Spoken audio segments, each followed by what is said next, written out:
ചരിത്രത്തിൻ്റെ കേട്ടുകേൾവിയിലില്ലാത്തൊരു കണക്ക്. ഒരു UAE ദിർഹത്തിന് 26 രൂപ 8 പൈസ എന്ന രൂപത്തിൽ ഇന്ന് വിനിമയ മൂല്യം. ഒരു ഡോളറിന് 95 രൂപ 80 പൈസ എന്ന് വെച്ചാൽ സാധാരണഗതിയിൽ ഒരു 1000 ദിർഹം നാട്ടിലേക്ക് അയക്കാനുണ്ടെങ്കിൽ 26,080 രൂപ കിട്ടുന്ന സാഹചര്യത്തിൽ മെയ് 12 ഇന്ന് ഈ ചൊവ്വാഴ്ച നിലകൊള്ളുന്നു. അത്രയ്ക്ക് നമ്മുടെ നാട്ടിൽ ഡോളറിന് വേണ്ടിയുള്ള പരക്കം പാച്ചിൽ.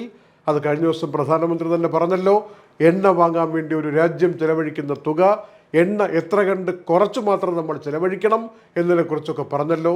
എന്താണെങ്കിലും ഇന്നിപ്പോൾ എണ്ണ കിട്ടാനില്ല എന്ന പരിഭ്രാന്തി ലോകം മുഴുവനും വ്യാപിക്കുമ്പോൾ, ഇന്ത്യ ഉള്ള കാശെല്ലാം കൊടുത്ത് എണ്ണ വാങ്ങാൻ വേണ്ടി ശ്രമിച്ചു കൊണ്ടിരിക്കുമ്പോൾ ഡോളറിനെതിരെ ഏറ്റവും കുറഞ്ഞ മൂല്യത്തിലേക്ക്, ചരിത്രത്തിലെ ഏറ്റവും കുറഞ്ഞ വിനിമയ മൂല്യത്തിലേക്ക് ഇന്ത്യൻ രൂപ കടന്നു നിൽക്കുന്ന സാഹചര്യം നമ്മൾ കണ്ടു.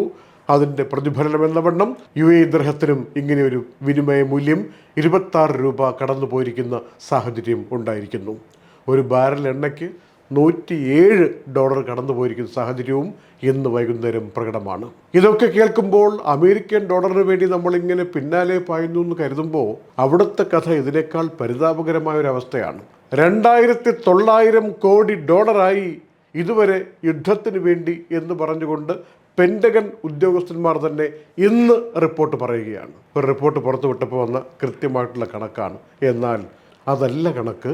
5000 കോടി ഡോളർ ഇതിനകം ചെലവഴിക്കപ്പെട്ടിരിക്കുന്നു ഏകദേശം എന്ന മറ്റൊരു കണക്കും വരികയാണ്.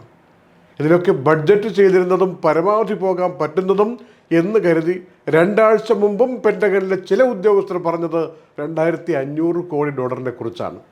ഏതായാലും അത് കടന്നുപോയി 2900 കോടിയാണെന്ന് ഇന്നിപ്പോൾ ഒരു ഒഫീഷ്യൽ റിപ്പോർട്ട് പറയുന്നു. അതല്ല, 5000 കോടി ഡോളർ തന്നെ ഇതിനകം തീർന്നിരിക്കുന്നു എന്ന് മറ്റൊരു റിപ്പോർട്ടും പറയുമ്പോൾ താങ്ങാൻ, പിടിച്ചു പറ്റാൻ, പിടിച്ചു നിൽക്കാൻ നിവൃത്തിയില്ലാത്ത വിധം അധോഗതിയിലായപ്പോൾ ഒരു സാമ്പത്തിക വ്യവസ്ഥയെക്കുറിച്ചുള്ള ദുഷിച്ച ചിത്രങ്ങൾ അമേരിക്കയിൽ നിന്ന് പുറത്തു വരികയാണ്. ഈ ഉദ്യോഗസ്ഥന്മാരുടെ നാവിലൂടെ തന്നെ, പരസ്പര വിരുദ്ധമായ വാക്കുകളിലൂടെ തന്നെ. യുദ്ധം അവസാനിപ്പിച്ച് സമാധാനം കൊണ്ടുവരാൻ വേണ്ടി പ്രയത്നങ്ങൾ നടക്കുന്ന കൂട്ടത്തിൽ അതിലൊന്നും യാതൊരു ഫലവും കാണാതിരിക്കുന്ന സാഹചര്യത്തിൽ നിരാശ പൂണ്ട് ട്രംപ് ഇനിയിപ്പോൾ ആക്രമണം ശക്തമാക്കാൻ ആലോചിക്കുന്നു എന്നൊരു റിപ്പോർട്ട് അമേരിക്കയിൽ നിന്ന് വരികയാണ്. പക്ഷേ ഇതെല്ലാം ചൈനയിൽ പോയി സന്ദർശനം, മീറ്റിംഗ് ഒക്കെ കഴിഞ്ഞ് അതിനുശേഷമായിരിക്കും ആക്രമണത്തിൻ്റെ തീരുമാനമെടുക്കുക എന്നൊരു ചെറിയ ഇടവേള ഇപ്പോൾ അന്താരാഷ്ട്ര സമൂഹത്തിന് കിട്ടിയിട്ടുണ്ട്. എന്നാൽ ഇറാൻ്റെ ഭാഗത്തു നിന്ന് ചിലർ പറയുന്നത് ചൈനയ്ക്ക് ഒരു നല്ല മധ്യസ്ഥനാകാൻ കഴിയും എന്ന് തങ്ങൾ വിശ്വസിക്കുകയാണ്. അമേരിക്കയ്ക്കും ഇറാനും ഇടയിൽ ഏറ്റവും നല്ല മധ്യസ്ഥൻ ഒരുപക്ഷെ ചൈനയായിരിക്കും. അത് തങ്ങൾ പ്രതീക്ഷിക്കുന്നതായും ഇറാൻ വൃത്തങ്ങൾ അറിയിച്ചിരിക്കുന്നെന്ന് റിപ്പോർട്ടുണ്ട്. കൂട്ടത്തിൽ വളരെ നിർണായകമായൊരു സന്ദർശനം നമ്മൾ വളരെ പ്രാധാന്യത്തിൽ കാണേണ്ടതുണ്ട്. ഇന്ത്യയുടെ പ്രധാനമന്ത്രി നരേന്ദ്രമോദി വെള്ളിയാഴ്ച UAEയിലെത്തുകയും UAE പ്രസിഡന്റുമായി സംസാരിക്കുകയും ചെയ്യും എന്ന അറിയിപ്പ് വന്നിരിക്കുകയാണ്. ഏറ്റവും പ്രധാന ചർച്ചാ വിഷയമായി വരുന്നത് എന്താണ്? നമുക്ക് ഓരോന്ന് ഊഹിക്കാൻ പറ്റും. UAE OPEC രാജ്യങ്ങളുടെ പട്ടികയിൽ നിന്ന് സ്വയം പുറത്തു പോകാൻ തീരുമാനമെടുത്തു. ഇഷ്ടം പോലെ എണ്ണ ഉൽപ്പാദിപ്പിക്കാനും വിൽക്കാനുമുള്ള സ്വാതന്ത്ര്യത്തിലേക്ക് UAE വരുമ്പോൾ സ്വാഭാവികമായിട്ടും നമ്മുടെ രാജ്യം അതിൻ്റെ ഏറ്റവും വലിയൊരു ബെനിഫിഷ്യറിയായി മാറും എന്നെല്ലാവരും കരുതുകയാണ്.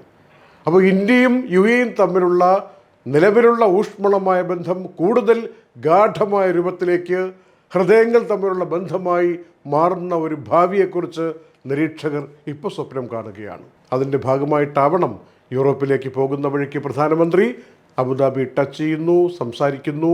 എനർജിയാണ്, ഊർജത്തിൻ്റെ കൈമാറ്റവുമായി ബന്ധപ്പെട്ട കാര്യങ്ങളാണ് ഒന്നാമത്തെ ചർച്ചാ വിഷയമെന്ന് പറഞ്ഞു കേൾക്കുന്നു. ട്രേഡ്, അതുപോലെ സെക്യൂരിറ്റി, ഇങ്ങനെയുള്ള കാര്യങ്ങളൊക്കെ കടന്നു വരുന്നു. ഹോർമൂസിലെ നിലവിലെ സാഹചര്യത്തെക്കുറിച്ച് സംസാരിക്കുന്നു എന്ന് പറഞ്ഞു കേൾക്കുന്നുണ്ട്. ഇതൊക്കെ ഔപചാരികമായിട്ട് വരുന്ന സൂചന റിപ്പോർട്ടുകളാണ്.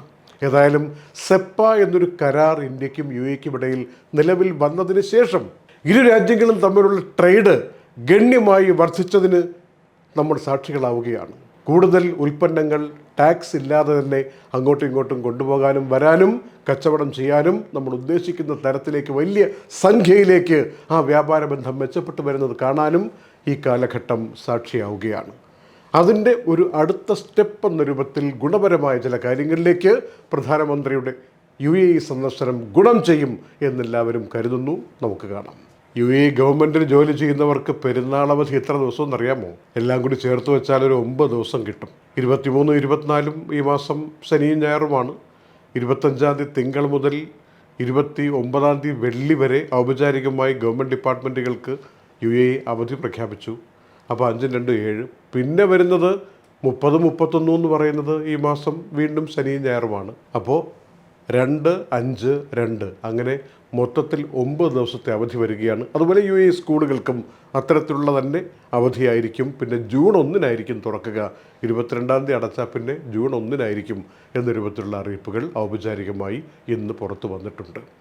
സാധാരണഗതിയിലാണെങ്കിൽ 8-9 ദിവസമൊക്കെ അവധി കിട്ടുന്നു എന്നറിഞ്ഞാൽ ഏതെങ്കിലും സമീപ പ്രദേശങ്ങളിലേക്ക്, പ്രത്യേകിച്ച് ഈ വിസ ഓൺ അറൈവൽ ഉള്ള രാജ്യങ്ങളിലേക്ക് പോകാൻ നമ്മൾ മലയാളികളും സാധാരണ ശ്രദ്ധ വയ്ക്കുന്നതാണ്. ഇത്തവണ യാത്രകളൊക്കെ പരിമിതപ്പെട്ട് നിൽക്കുന്ന സാഹചര്യത്തിൽ പല ആളുകളും യാത്രയ്ക്കെല്ലാം ഒരുങ്ങുന്നത്. അപ്പോൾ എങ്ങനെ സമയം ചെലവഴിക്കാം, എങ്ങനെ ഫലപ്രദമായിട്ട് ഗുണപരമായിട്ട് ദിവസങ്ങൾ വിനിയോഗിക്കാം, ഒരുപാട് ആശങ്കകളൊക്കെ എല്ലാവരുടെയും മനസ്സിലൂടെ കടന്നു പോകുന്ന ഘട്ടമാണല്ലോ. ആ സമയത്ത് എങ്ങനെ കടത്തിവിടാം, ഇതൊക്കെ നമ്മൾ ആലോചിക്കേണ്ട സമയമാണിത്. Night updates supported by Hashim Hypermarket, Kalyan Jewellers, Lulu, Arin Bakers, eLessons.net, Fira Foods, Dhanvantari Ayurveda, Al-Sud Cargo, Gold Star Rent-A-Car, Dr. Rasina's Ayurvedic Clinic, I'm Golden Diamonds, Choco World, Vintage Lux Real Estate, Partha Signature, Abu Shagara, Sharjah.